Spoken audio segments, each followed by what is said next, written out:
اهدنا الصراط المستقيم. Assalamualaikum warahmatullahi wabarakatuh. Alhamdulillahirabbil alamin. Nahmaduhu wa nasta'inuhu wa nastaghfiruh. Wa na'udzu billahi min syururi anfusina wa min sayyiati a'malina. May yahdihillahu fala mudilla lahu wa may yudlilhu fala hadiya lahu. Asyhadu an la ilaha illallah wa asyhadu anna Muhammadan abduhu wa rasuluh la nabiyya ba'da. Insyaallah kita akan meneruskan kajian surah Ar-Ra'd.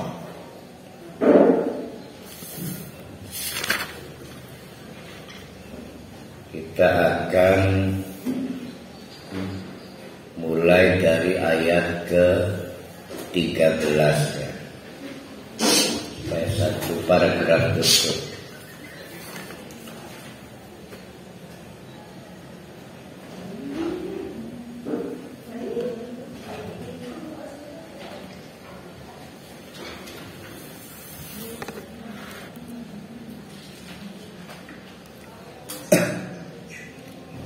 Pada kajian sebelumnya Allah telah menegaskan salah satu makhluk Allah namanya Ar-Ra'du ya. Apakah Ar-Ra'du itu kaitannya cahaya ataukah suara mangga ya? Tapi yang dimaksud di sini dengan suara yang menggelegar. Jadi apa bahasanya, kilat, guntur, petir, halilintar. Tapi memang secara standar petir itu harus bikin takut, harus bikin kaget dan takut. Itulah kenapa pada ayat 12 Allah tegas-tegas menyatakan bahwa Ar-Ra'du yang diperlihatkan oleh Allah kan walladzi, dialah Allah, yurikum yang memperlihatkan kepada kalian,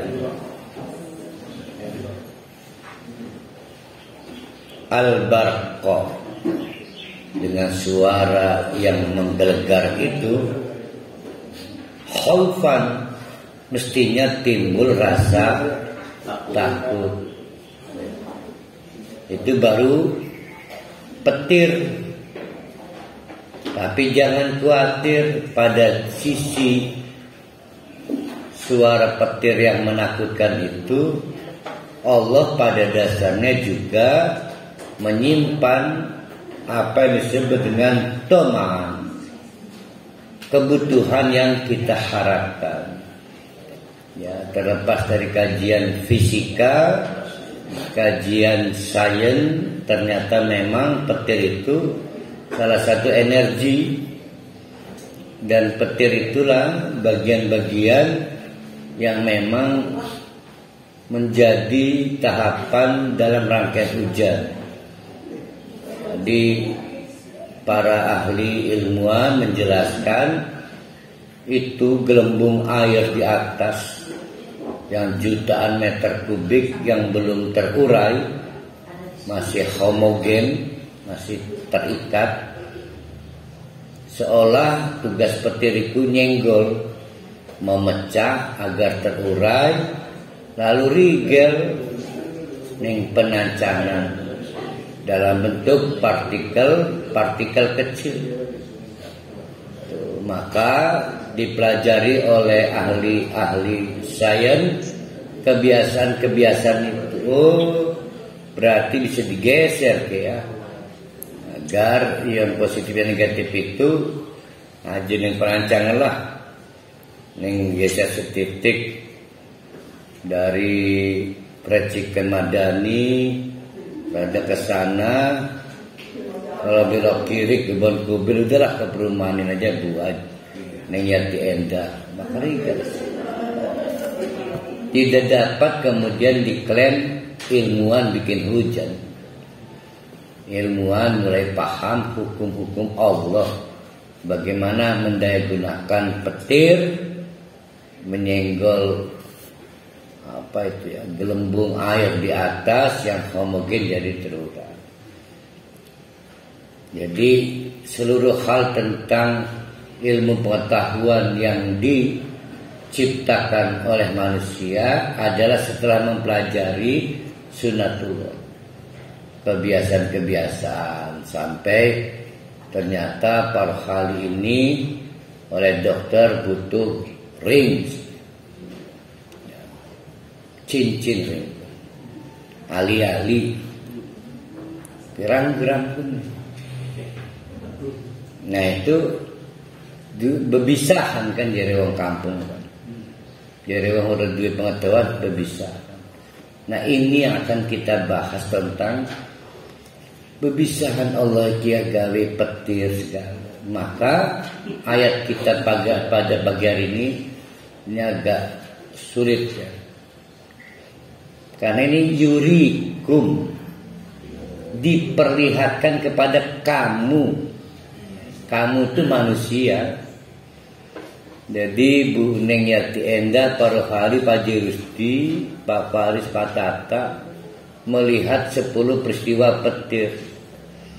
Pak Rohali keremu pira, Papa berhasil 4. Yuriku, Bu Neng Yati Endah 1, Pak Rusdi 10, Pak Faris 3. Jadi dari yang dikirim Allah ketangkep berapa?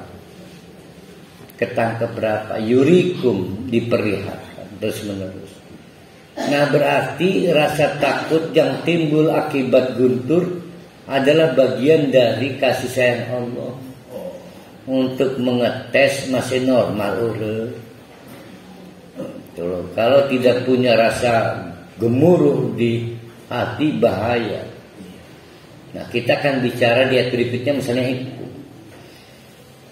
Ya, jadi menurut saya ayat 12 ini pengantar penting karena kita akan masuk ke ayat 13. Lebih dari persoalan kepentingan tadi menurunkan hujan, ini ada persoalan. Jadi persoalannya adalah persoalan tasbihun.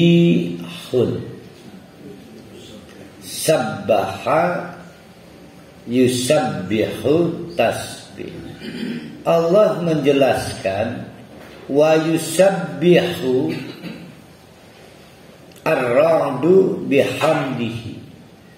Kilat atau guntur atau petir itu always terus menerus bertasbih bihamdihi, dengan memuji Allah.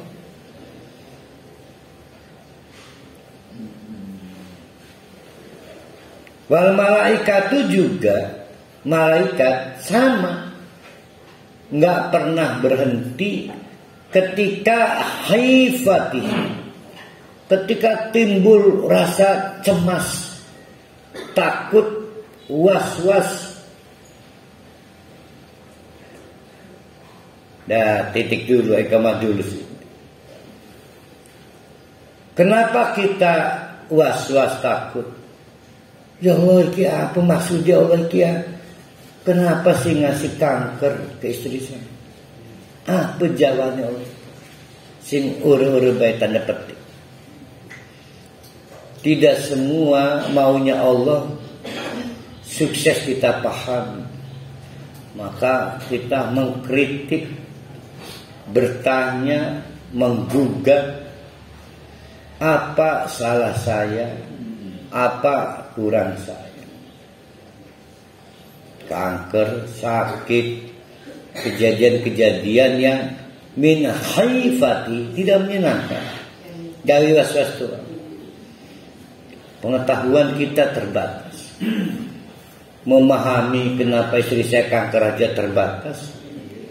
Padahal merasa baik-baik saja soal ibadah. Nah sekarang pertanyaan saya, Bu Neng Yati Endah saya suruh nabok anaknya, tapi yang nyuruh Allah. Kata Allah, Bu Neng kepret anaknya. Bu Neng tahu kan kalau anak dikepret kekerasan kan. Nah kira-kira gimana tuh Bu Neng? Mau nggak? Pasti Bu Neng iki Allah semua rebahe kan. Begitu juga si kilat. Kilat itu makhluk Allah. Ketika kilat itu disuruh lap bergerak kill dia. Kill beraksi kan. Dia makhluk beraksi. Kilat tahu dampak aksinya. Suara yang menggelegar, kilatan cahaya yang menakutkan. Dia tahu dampaknya. Seandainya kilat itu Bu Neng Yati Endah, pasti si kilat akan ngomong, Allah beneran tak. Maka jadi Allah sirikin ngomong baik. Itulah yang disebut dengan wa yusabbih. Tasbih. Jadi tasbih itu terlepas dari kebiasaan kita ngomong subhanallah, adalah pernyataannya ya Allah.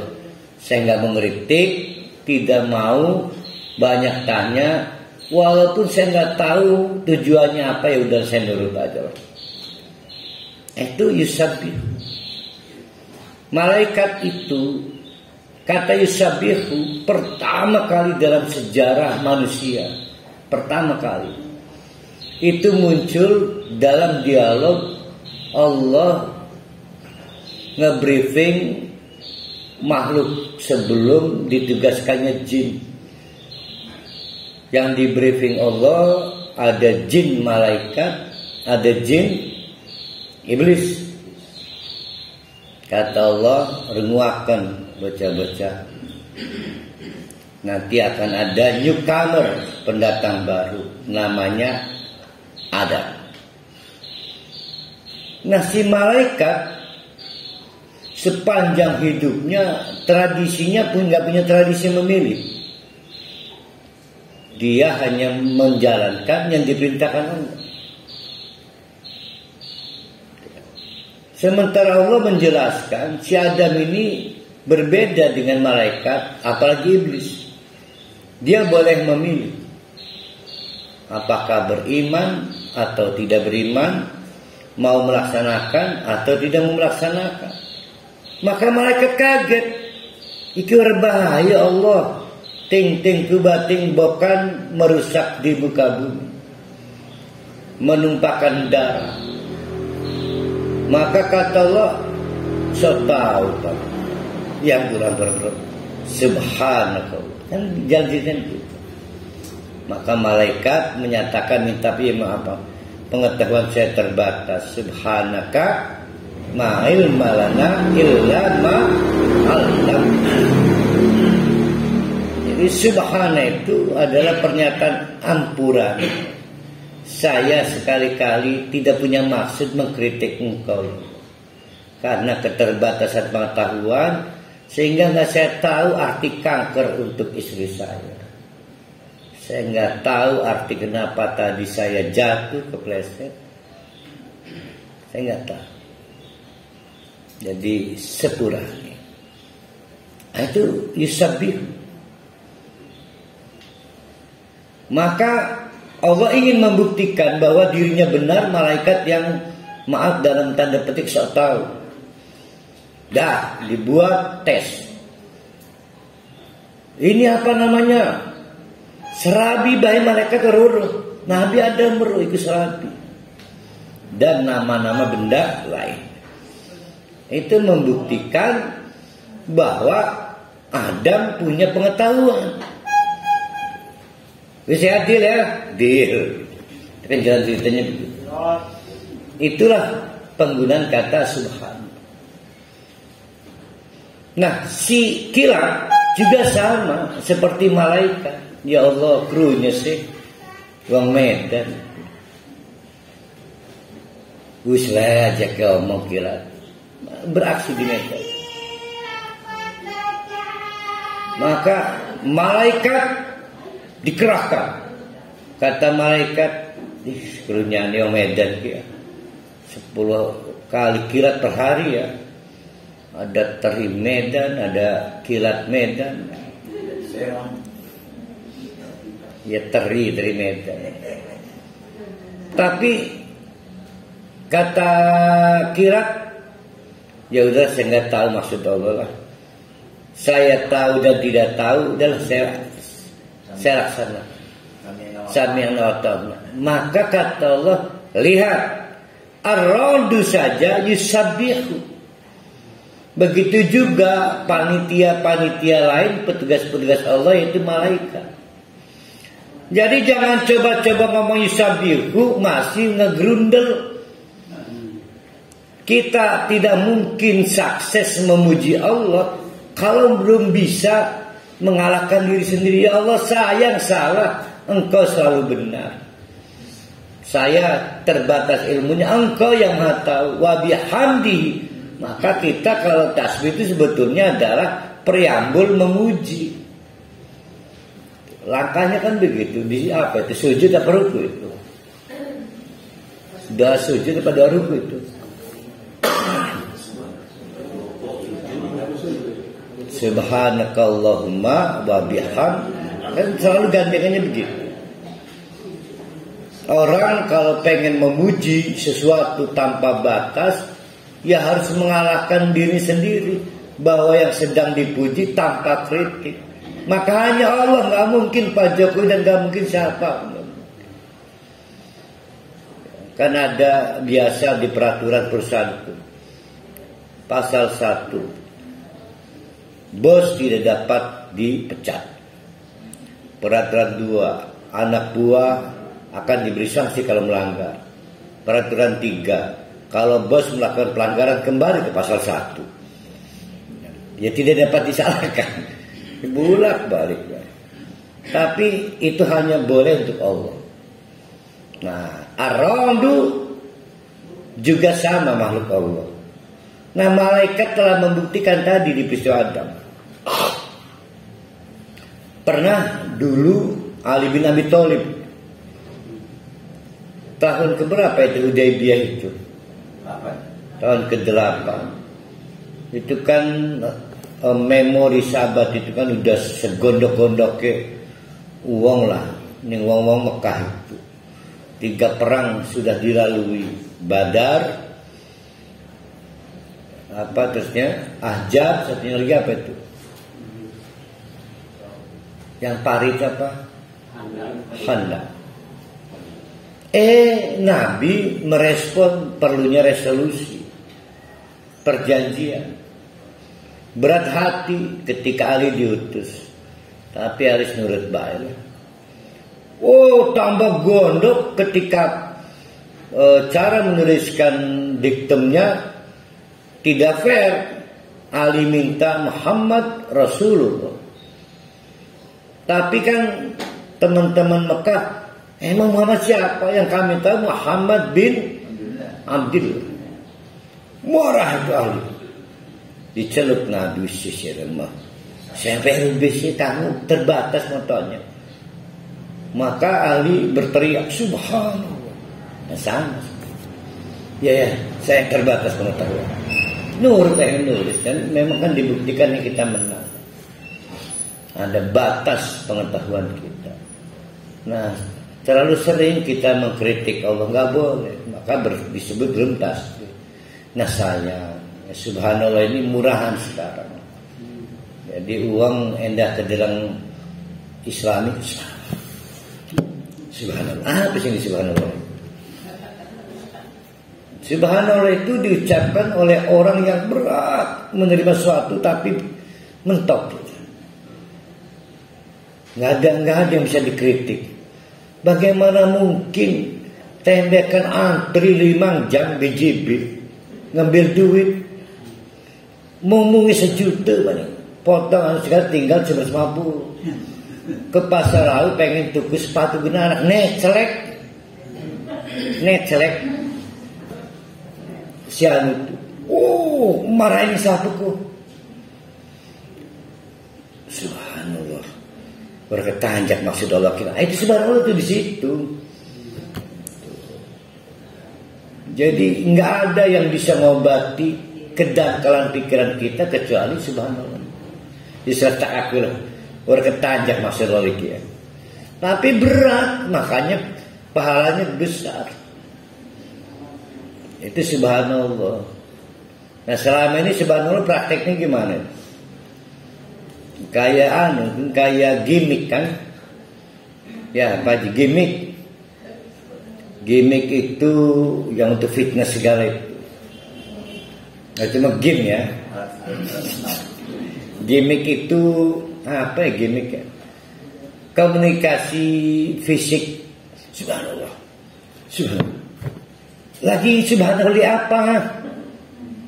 Yang benar kalau memang nggak punya problem pikiran, sulit memahami maksud Allah, bukan subhanallah langsung alhamdulillah. Alhamdulillah bisa napas. Tapi kok sedih pikirnya subhanallah. Begitulah Allah menjelaskan wa yusabbihur rabb. Begitu berat itu Rehan ya. Lagunya Rehan. Begitu sulit ya. Wa yusabbihur rabb, si kilat itu berat. Dia tahu dampak dari gelegar suaranya itu, tapi mau daya apa lagi? Kata kilat sebelum tujuan Allah, ya udahlah ya Allah, Engkau yang Maha tahu, maka bihamdihi, tugas saya memuji Engkau selalu baik dan tidak punya niat atau maksud mendolimi hambanya. Wal malaikat juga sama, semua min hifati. Jadi jangan dipikir ketika Allah memerintahkan kilat malaikat untuk bisa mensukseskan kilat, petugas-petugas kita juga cemas takut. Maka mau protes kan nggak bisa.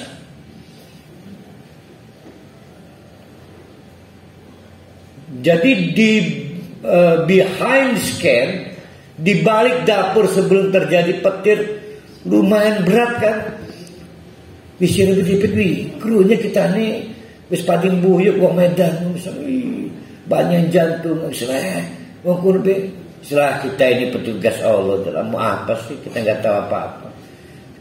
Bayangkan rumitnya di atas sana, dan kita tidak menangkap maksud Allah membuat petir itu jojong. Turun minta petir. Maka kita diperintahkan berdoa dengan doa yusabbih. Artinya apa sih Allah ini gawil sebaya pukul lagi deg-degan kirat. Tidak tahu saya maksud Allah itu apa. Itu disebut yusab. Wa yursilus sawa'iqa, maka dan Allah terus menerus memerintahkan as-sawa'iq. Apa sawa'iq? Nah, suaranya yang maksudnya. Jadi oleh Allah memang sengaja diperdengarkan melalui sistem audionya itu, walaupun secara sains dapat diterangkan bagaimana suara itu dihasilkan.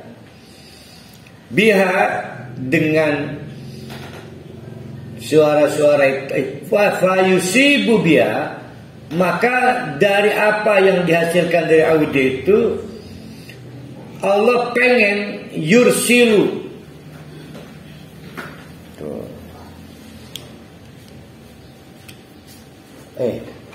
Ini kemana? Nah maka yursilu itu Yang bikin takut malaikat apa? Petir dan malaikat. Dampak dari yang dihasilkan kan. Tuh. Tapi ada yang dipersoalkan lagi. Wa yursilu. Nah, maka diarahkan. Misalnya Jamal, Rohali, yang dengar 10, tapi yang kesambar petir cuma Jamal, Rohali. Nah itu disebut semuanya irsal, wa yursil. Itu kan pakai malaikat tuh, dikoneksikan kan. Nah itu malaikat juga bukan makhluk yang kejam. Maka malaikat andai kata boleh bertanya, lebih serta aja parohali. Misalnya yang muda-muda lah, Pak Dik-Dik, nggak bisa kan protes kan. Nah, itu berat di behind the scan itu berat, di dapur sana itu berat. Itu juga wayur subhanallah yusabbihu ya. Wa yursilu sawa'iqa, maka dipilih oleh Allah terus menerus siapa yang kesambar dan siapa yang tidak kesambar. Fayusibu biha, sehingga siapa yang tertimpa oleh geledek itu kesambar itu siapapun yasha, yang sesuai dengan kehendak Allah. Mungkin pelit, mungkin tidak pernah sholat, mungkin apa, man yasha, siapapun dia, tapi yasha sesuai kehendak Allah. Artinya di sini dijelaskan kesambar itu mungkin azab, kesambar petir. Kenapa? Wahum yujadiluna fillah, karena orang-orang itu terus menerus mendebat maunya Allah apa sih. Wahum yujadiluna fillah, Allah bikin istri saya kena kanker, didebat terus, dikritik terus.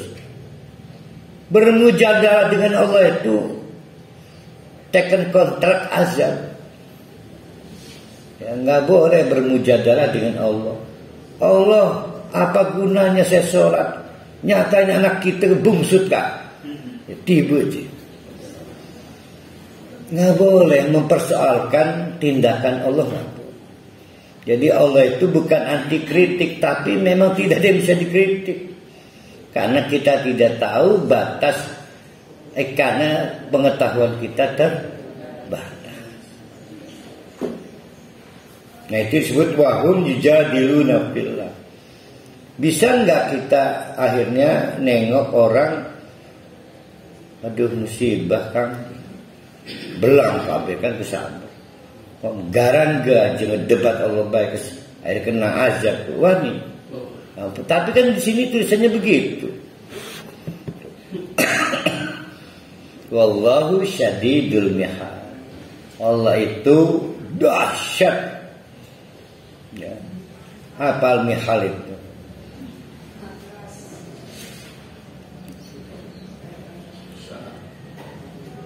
Ya siksa yang jenisnya apa ya? Tontonan yang bisa dipertontonkan itu dahsyat. Kan dampak dari petir mah unik-unik ya. Tapi ini saya minta maaf, kan banyak korban kena petir Pak. Maka berdebat anaknya, mau buka, artinya kebon dilarang aja gue kalung, gara-gara gue kalung, konektor maksudnya. Ya kening sabil nih kebon. Kan ini kisahnya atas temannya seorang tuanya siapa Solihin. Jadi ke kebon pakai kalung, kebetulan bukan emas kah, yang silver itu apa yang stainless itu kan tuh. Nah, ada petir. Kita pasti berat ngomong azab pun mah, azab berat. pasti ada peristiwa sebelumnya wahum yujadiluna fillah. Mereka mendebat tentang apa yang dilakukan Allah pada diri atau keluarga atau lingkungannya. Kebanyakan biasanya jadi miskin, jadi gering. Kenapa nggak lulus padahal udah belajar, udah berusaha, udah nyuap segala, jadi lantik-lantik macam-macam lah. Nah, terkait dengan mujadalah yang negatif kepada Allah, maka Allah menegaskan, nggak boleh mendebat Allah. Kalau mau ke Allah, lahu da'watul haq. Kalau mau menikmati hubungan dengan Allah, itu lahu da'watul haq. Bolehnya lahu bagi Allah hanya da'watul haq. Panggilan-panggilan yang hak saja, yang baik-baik. Yang gairul haq termasuk mendebat, mengkritik, mempertanyakan, menggugat, sudah nggak boleh, tapi dampaknya kesan bergeledek. Kesan bergeledek ini hanya anggaplah, yang lain-lainnya kan ada. Keserempet truk, kesan bergeledek, serempet truk, ketelak sendok.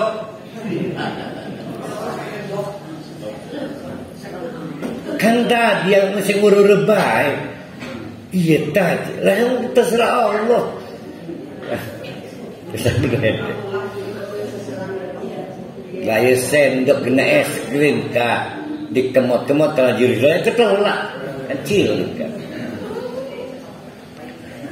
Bolehnya cuma da'watun. Da'watun itu call,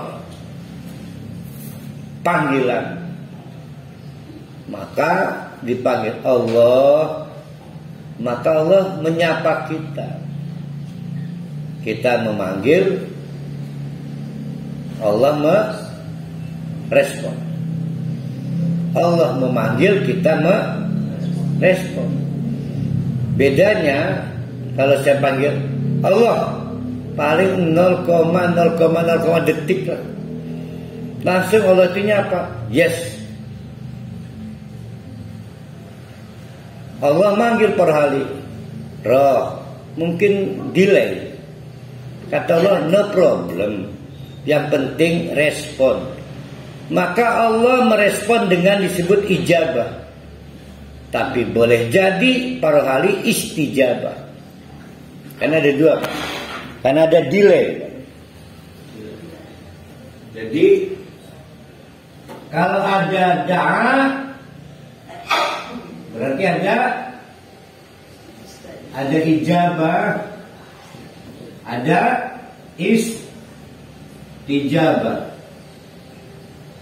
Fastajibu li, kan fastajibu.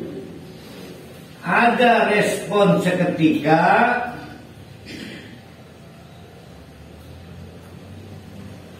ada respon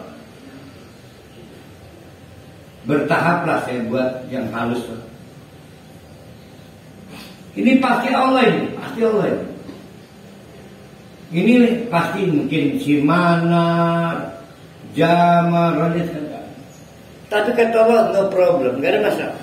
Yang penting ngerespon. Pasti ada delaynya. Bayangkan oleh Pak Rohali ngajar muridnya 40. Karena terkesan dengan pelajaran Pak Rohali, akhirnya ketelimbang ya ngajari Pak Rohali.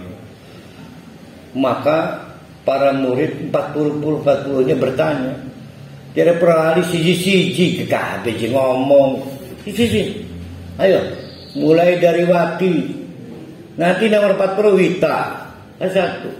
Kebayang udah lamun Allah mekonon. Pak Jerusti da'a kepada Allah, Pak Tata da'a, siji-siji ke kabeh ngejar, siji.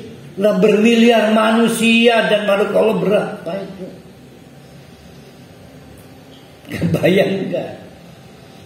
Allah melayani seluruh makhluknya di alam raya ini, mungkinkah Allah seperti guru menghadapi murid?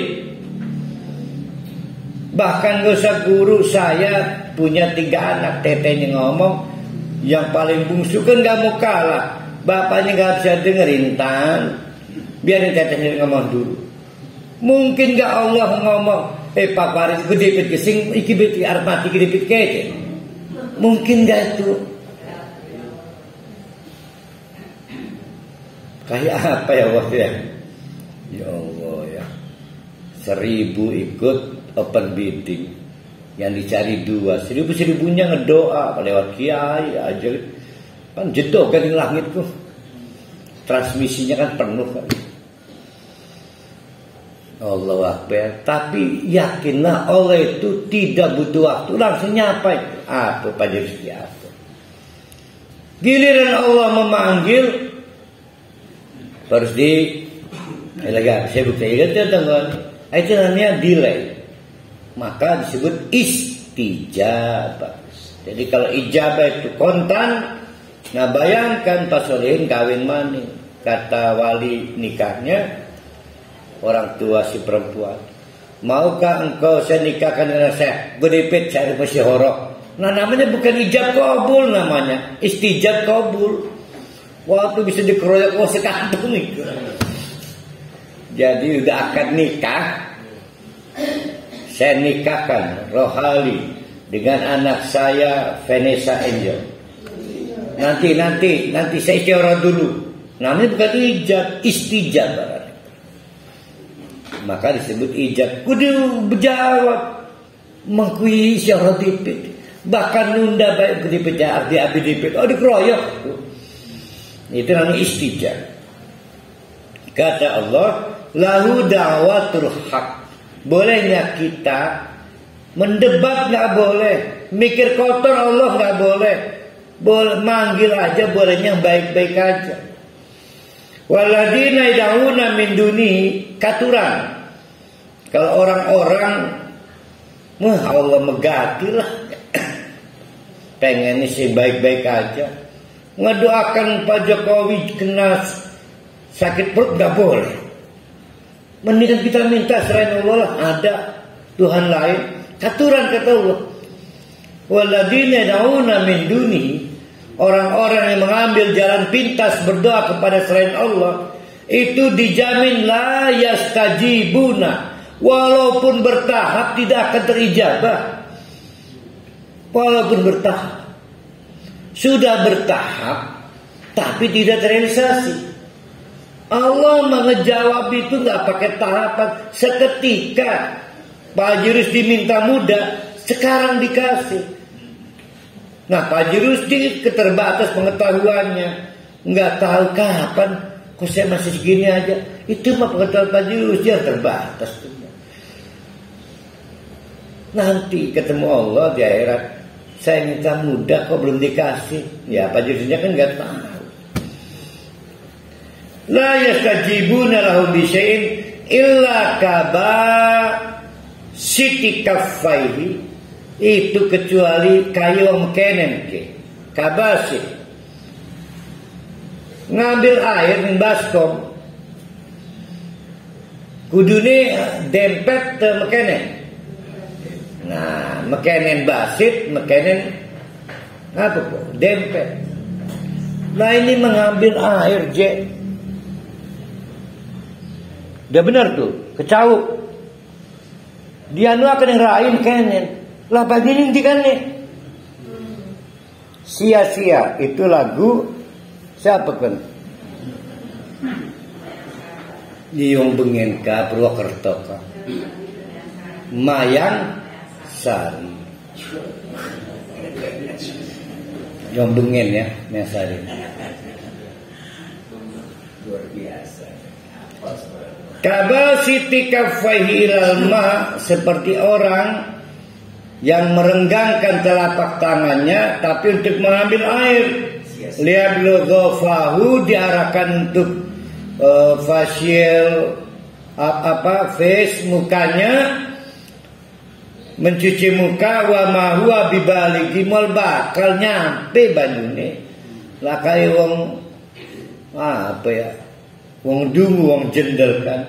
Begitu juga ngedoa. Memang selain Allah menjanjikan, oh kamu pengen nyantet.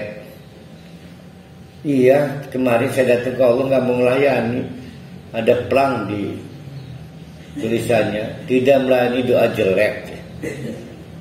Kamu masa Allah terkolong saja. Dijamin kata Allah la yastajibuna lahum. Tapi kok kejadiannya watang ngebelendung itu ya. Pengetahuan kita terbatas, kita pikir itu reaksi padahal bukan.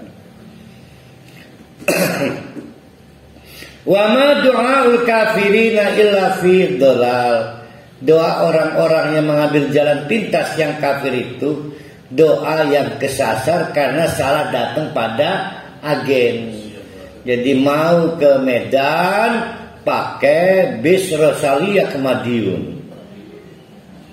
Jadi salah tiket.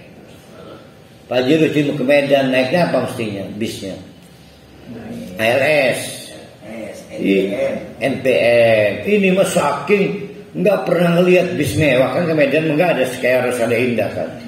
2 tingkat sleeper kan, nyelonjor sleeper itu. 470.000 ke Madiun. Naik kan. Sang turun-turun lalu Madiun. Nah Medan ini kira akhirnya ada tulisan Padang kan. Padang itu mau makan Padang. Salah agen. Datang ke dukun itu salah kesasar. Walillahi yasjudu man fis samawati wal ard. Dan hanya kepada Allah kalau mau bersujud siapapun makhluk dimanapun, baik tawan sukarela, wakarhan maupun tidak sukarela atau tidak sukarela terpaksa. Oh berarti ada yang sujud terpaksa ya? Lah ya ada. Ada yang sujud terpaksa. Namanya ditundukkan. Jadi ada yang ditundukkan dengan akhirnya nggak berdaya, dikasih setruk. Dulunya belagu sombong, nggak berdaya, dikasih miskin. Dulunya sombong waktu kaya. Itu namanya kan. Akhirnya bertunduk juga. Ayo sekarang mau sujud sukarela apa mau dipaksa oleh Allah? Kalau mau dipaksa ya Allah menundukkannya dengan cara diazab.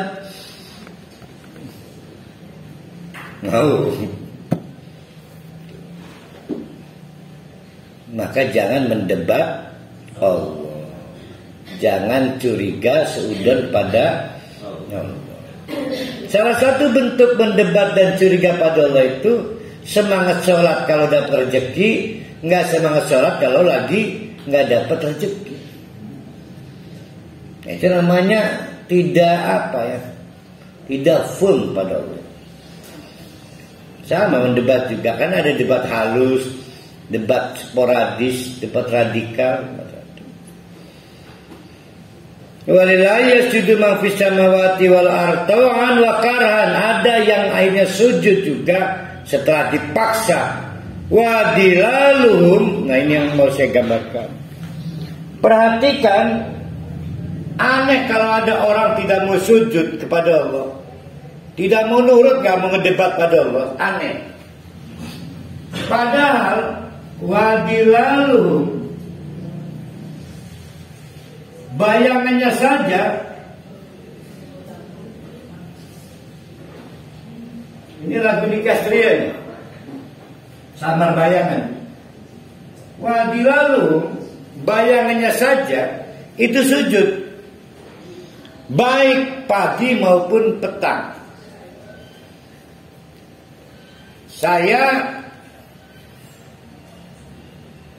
Kalau saya ngontrol, saya ini sudah tunduk dan patuh pada Allah, caranya gimana? Masa saya tanya ke istri saya, Mama, Bapak ini kira-kira menurut Mama sudah loyal pada Allah? Ya mana kata istri saya. Mau tahu Bapak, lihat aja bayangan Bapak sendiri, udah sujud belum? Itu. Jadi, mau tahu para wali sudah sujud atau belum? Lihat bayangkan para wali sudah sujud belum? Iya, jadi jangan minta penilaian orang, lihat dirinya sendiri. Sebab kalau sudah sampai melihat dirinya sudah sujud belum, ingat Allah akan memaksa para wali sujud dengan cara dipaksa, ditundukkan. Jadi harus tahu kita ini lagi apa. Lihat bayangannya lagi sujud enggak ya? Ngeri amat ya. Ya, saya mengeri pengertian sujud dipaksa itu ditundukkan karena itu. Nah, kalau kita ampun, itu kan si Adam akhirnya kan pakai kaos kuning, oranye kan, Adam, anaknya pejabat.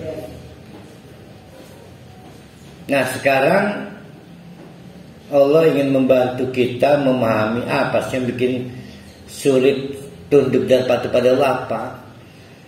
Mendebat, aksi protes, aksi mogok ibadah, aksi mogok bersyukur apa? Sampai Allah ngirim kilat aja kita cek itu apa? Kata Allah, hei Muhammad, gini aja nih. Itu orang-orang Badung itu omongin begini, Kul, katakan pada mereka, emang siapa selain Allah di alam lain, siapa yang harus kita angkat sebagai agen pengelola alam? Kalau Bapak mobil nasional silahkan Pak Jokowi lah, silahkan. Tapi yang bertanggung jawab ini siapa? Jadi ini tauhid rububiyah. Man Rabbus samawati wal ardh. Udah ketebak Muhammad. Nggak mungkin mereka ngejawab dukun, siapapun pejabat, nggak mungkin. Pasti mereka akan ngejawab Allah. Kalau memang sudah sampai rububiyah, lah kenapa minta kepada pihak lain lalu celuntang pada Allah? Kita berani ngedebat Allah itu karena tergoda pada tawaran lain. Burung meken yang mau dengan nyolong, burung meken yang mau dengan salat. Kenapa salat masyarakat baik, padu baik? Itu kan penyebabnya tuh. Emang ada agen lain, ada. Itu kan waktu itu menceluntang pada Allah. Padahal Muhammad mereka itu tetap mentok, ujung-ujungnya kalau ditanya siapa ciptakan langit dan bumi, Allah. Tapi kenapa mereka lepas kontrol, berani-beraninya menggugat Allah? Sampai Allah menetapkan Muhammad jadi nabi aja digugat, kedudukan Al-Quran digugat. Kenapa kita cantik aja protes lagi? Enggak ada enggak perempuan yang protes karena cantik? Hah? Enggak. Oh senang ya, yang kurang cantik yang protes ya. Karena ini ngerembetnya pada pertanyaan, Ustaz boleh nggak oplas? Boleh nggak operasi plastik? Boleh nggak baca surah Ar-Rahman untuk mempercepat orang sekarang? Ini kan lari ke sana. Ya udah sih semati-mati nih bahas. Kan yang kasihan sama dokter ini. Dokter ini kan harus meyakini ilmu pengetahuan. Kata dokter, ini kalau dicabut oksigen 2 hari lah mati. Tapi sudah ditebak oleh dokter, keluarga per hari udah sanggup bayarnya. Karena per hari 70 juta. Biaya ininya itu peruangan apa namanya? Icu. Maka kata dokter, maaf kepada keluarga yang perhali, Rabi, suaminya ibu ini, kalau saya cabut oksigennya 2 hari lagi, silahkan rembuk keluarga yang ngehemat dalam akhirnya mati-mati juga, per day 70 juta. Gimana? Silahkan. Mau dicabut enggak oksigennya? Primen. Jadi barhalnya lagi ngebapang dengan ijo. Gimana itu caranya mau cabut? Maka tercatat sebagai pembunuh tetap. Karena kan jadwal matinya secara sains 2 hari lagi. Tetap catatan Angelina, istrinya Rohali, dinyatakan pembunuh. Tetap. Nah, prima orang mati ini. Catatan didukung secara bulat oleh anak-anak. Catat kabeh itu turut serta membunuh. Gimana coba? Nanti akan didiskusikan di kabinetnya Allah soal terpaksa nggak terpaksa. Ini urusan yang membunuh begitu. Kan peristiwa pidana itu terjadi, peristiwa membunuh ya. Adapun vonisnya bagaimana itu mau urusan nanti di pengadilan Allah di Islam. Nah, saya kasih jalan keluar buat istrinya per hari ini nanti kalau ketemu. Bilang ke istrinya, jangan ngajak ngobrol dokter lagi. Tutup telepon, kalau dokter dan bagian administrasi rumah sakit dilatih nyumpet semati-mati baik. Jadi kalau ada pertanyaan soal itu tadi, selang dicabut atau apa, jalan keluarnya kabur, nyumpet. Nggak mungkin akan dibalangakan si pasien, nggak mungkin. Pasti akhirnya dirawat ke rumah sakit. Keluarga jangan ada ke situ, jangan. Biarin aja. Kelipik krunya. Seperti ini. Buang duit orang duit je. Lah duit orang duit. Yang punya rasa kasihan itu yang punya uang. Ini nggak punya uang kok. Dikabur. Nanti kita cek sayangnya jalan nggak. Benar ternyata pas 2 hari mati. Alhamdulillah kan. Mati tanpa membunuh. 140-nya cuma dokter baru utang nungguan. Gampang sekali. Alhamdulillah akhirnya mati. Iki mah dulu kali iki gimana wong rohali raginya anjelnya siapa kan Vanessa ya. Kul katakan pada mereka kalau mereka sepakat tauhid rububiyah Allah itu penguasa alam raya, maka afattahattum min dunihi auliya. Kenapa mereka masih juga cari agen Tuhan lain selain Allah untuk memberesi urusan-urusannya, jadi walinya? Kenapa? Padahal kalau memang mengakui tauhid rububiyah, maka hasilnya wali kita itu Allah. Wali itu adalah siapapun yang mengambil alih urusan yang tidak bisa kita tangani. Seperti anak perempuan kita nggak bisa menikahkan dirinya sendiri, maka butuh wali, namanya wali hakim. Seperti anak kita yang masih SD nggak bisa beres PP, maka dia butuh orang lain yang lebih dewasa, orang tuanya. Maka dia butuh wali murid. Tidak semua hal bisa kita tangani, cuma Allah yang paling tahu dan bisa memenuhi urusan kita. Maka wali kita satu-satunya namanya Allah ya, wali Allah. Nah aneh, ada orang sudah mengakui pencipta alam raya Allah, tapi berpikir ada berhala. Bisa kok berhala itu melayani kebutuhan kita, bisa. Aneh gitu tuh. Nah ini namanya antara fundament pengetahuan dengan improbnya nggak nyambung. Padahal selain Allah itulah yang dikuna di angkusim naf'an wala darron, tidak protek baik terhadap madarat dan juga tidak kontributif dalam hal memberi manfaat. Contoh, kita punya kiai jaduk, pokoknya bisa nulung lamun jarak tu dek. maka Pak Kiai, saya yakin Allah nggak akan ridho kalau saya ngemat rabi wong. Harus ngemat itu melet. Alhamdulillah ada kiai gini. Pertama-tama nggak boleh ganggu istri orang ya. Kita buat pegatan lipit ya. Maka digawe orang harmonis. Nah berarti ada yang bisa melayani kebutuhan kita kan, selain Allah. Padahal itu si kiai sejadu-jadu ke kiai, lamun larawat mencret, nggak bisa dia melindungi dirinya dari mencret. Bahkan giliran dia naksir istri orang, nggak bisa dia nundukkan. Jadi dia bukan siapa-siapa. Apalagi patung, apalagi siapapun ya. Ini mah kejat gitu.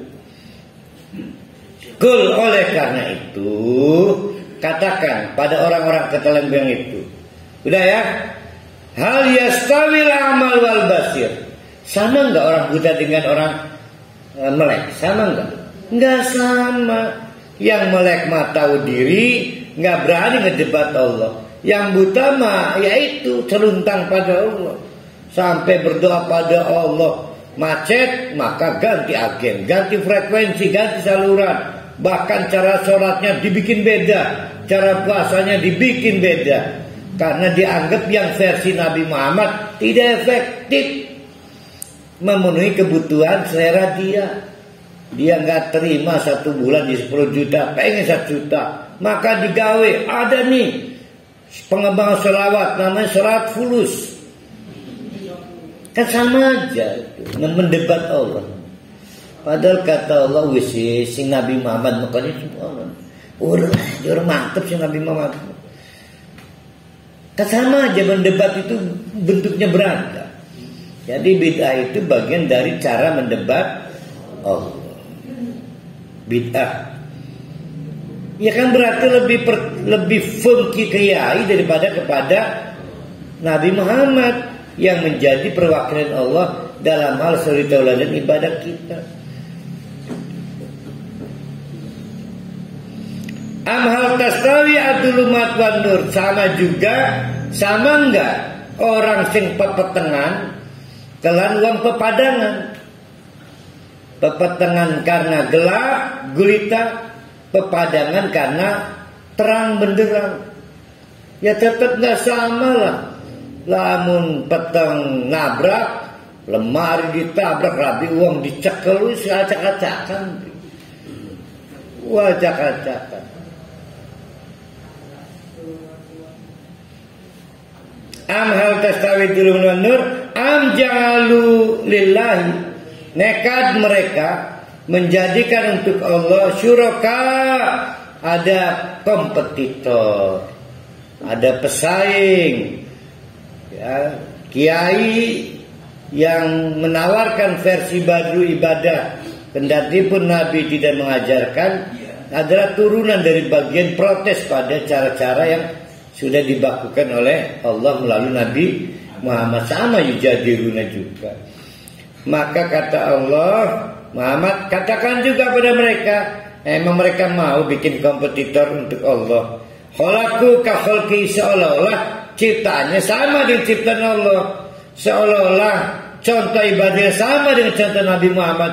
Ya nggak bisa lah, tetap kaya itu, kaya itu apa kan? Seolah-olah kayak salat tapi begitu, kayak puasa tapi begitu. Kedalam kayak selawat sing ngendi? Selawat itu memuji Nabi Muhammad, itu majelis selawat jimat enda baru rame. Kul, katakan mana itu? Fatasyabahal khalqu, ya tasyabuh dong, mirip padahal mah bukan. Ya. Kul, katakanlah Allahu, hanya Allah, khaliqu kulli syai. Walaupun ada yang mengklaim ini ya kayak ciptaan Allah, tapi cuma Allah yang menciptakan segala sesuatu. Wa huwal wahidu, siji lakeliyane al-qahhar, tidak bisa dihalangi. tidak bisa ditawar, tidak bisa dibatasi, tidak bisa dikritik. Al-Qahhar, Maha memaksa. Nah, ini kita sudah masuk paragraf berapa yang jalan? Ya benar. Ayat berikutnya paragraf 3 atau 4 ya? 4 ya. Ya, paragraf 4 nih. Nah, kita kembali lagi ke tema pokok soal bertasbih. Jadi tasbih itu adalah mindset, konsep bahwa semua tindakan Allah pasti memang ada kebaikan. Kita tidak punya ruang berapa kecilnya pun untuk mengeluh, mengkritik, mempertanyakan, menggugat, apalagi naudzubillah min dzalik melakukan aksi mogok. Lah, hari konon genap syarat, genap infak, tidak ada perubahan. Karena akhirnya yang lagi dapat infak, hati mau konon, saya ini dulu punya 1 mobil, saya coba infak, tambah mobilnya dulu. Akhirnya kan acak-acakan, infak karena dunia, sholat karena dunia. Saya juga sering salah lah. Kemarin juga di Banjaragung ada kasus, ada warga saya akhirnya buntu ya, harus pulang kampung. Saya bayangin aja, kalau saya beri nasihat, fulan perbaiki sholat kamu, berarti kan saya menganggap membangun teori sholat bisa mendatangkan kemakmuran. Kan salah. Semua amal sholat itu adalah untuk pahala setelah mati. Ya kan salah juga. Nah, maka yang paling bisa kita lakukan tobat. Siapa tahu Allah menurunkan kasih sayangnya, menahan azabnya, menahan siksanya. Rezeki itu udah ditakar, udah ada di langit. Fa'anzalna minas sama rizqallah. Allah dan menggantungkan rohali. Tinggal cara per hari nyenggetnya. Tapi kan ada yang dihukum Allah. Jadi orang bengen ditutup kerane. Ya udah bertobat aja supaya haknya dapat. Tapi kalau ya itu termasuk saya juga sering salah, garan salah, ngedengok wong tua, wayahe lah, ning dulur ku rape. Karena ngeluh lagi, Ustaz, anak saya nggak bolak-balik klinik. Kadang-kadang bingung kan nasihatnya apa ya. Ya itu tadi dah tobat. Yang kedua, belajar menerima keputusan Allah. Nah, itu disebut tasbih. Berarti baik dalam bentuk subhanallah.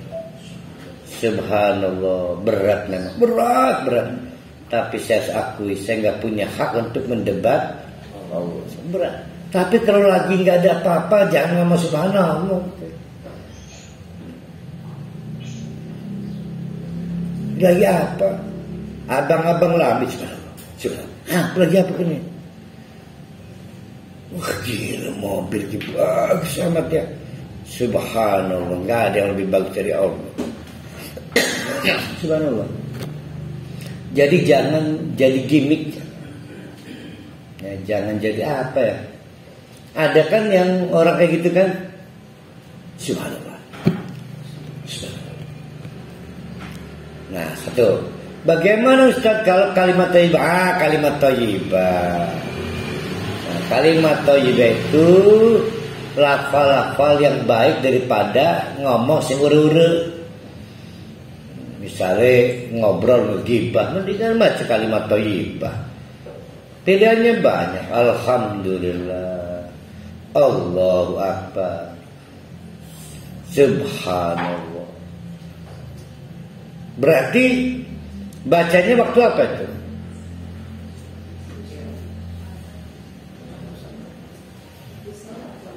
Enggak bacanya, berarti bacanya pada waktu kita ngerem supaya tidak ngomong yang tidak. Berarti bisa nggak sih kita menggunakan kalimat thayyibah termasuk tasbih tanpa mindset, tanpa niat, bisa nggak? Bisa. Nah itu gimmick namanya. Namanya gimmick, refleks, namanya itu yang saya kritik.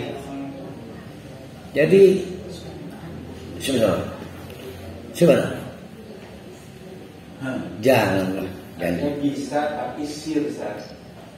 Bukan, maksudnya ada orang yang sudah mulai lepas antara motorik dengan ini. Nah, refleks yang di frekuensinya berulang-ulang kan jadi kebiasaan. Ya namanya gimmick. Tuh. Ya kan lagi kita bahas apa maksud dikun. Nah, saya mah pengen refleksnya nabok rabi, saya mah boleh. Nah itu kan masalah refleks. Kalau memang refleks bertasbih boleh, saya pengen refleksnya nabok rabi uang boleh. Nah itu sama jawaban. Begitu di itu, Ustaz, ini sudah orang nggak tahu saya refleks. Maksud saya itu kasihani Allah lah, hormati Allah. Dibuat mahal. Paham gak maksudnya? Saya tahu pasti banyak itu dari refleks. Saya izin refleks saya nabok rabi uang, boleh enggak? Nah boleh enggak refleks ngomong subhanallah? Nah, masih ada jawaban lain daripada nabok rabi uang mendingan subhanallah. Refleks. Itu mendingan Allah daripada dukun, terhina Allahnya. Namanya nggak apple to apple. Jadi nggak boleh daripada mabuk mendingan sholat.